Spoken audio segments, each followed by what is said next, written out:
Bonjour. Oh, j'y vois pas clair. Où sont mes... Where the hell are my glasses? Ah, les voilà.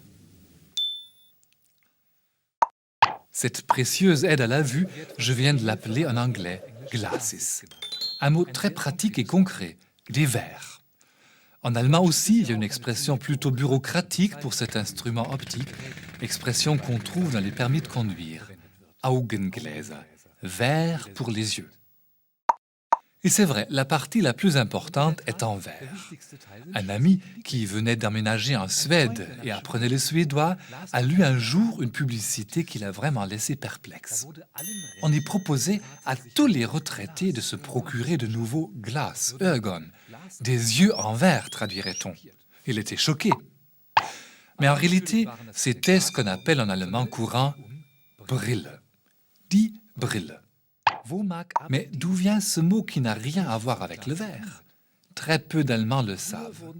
Autrefois, on insérait des pierres taillées sur les reliquaires pour mieux en voir le contenu. On était au tout début de la science de l'optique et il n'y avait pas encore de verre assez transparent. C'est pourquoi on utilisait des cristaux.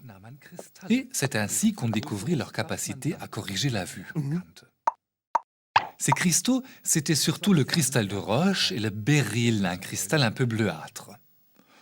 Pour mieux y voir, on en mettait deux, évidemment, car nous avons deux yeux. Et Brille, c'est le pluriel de béryl. Ein Beryl, zwei Berylle. Beryl, Brille.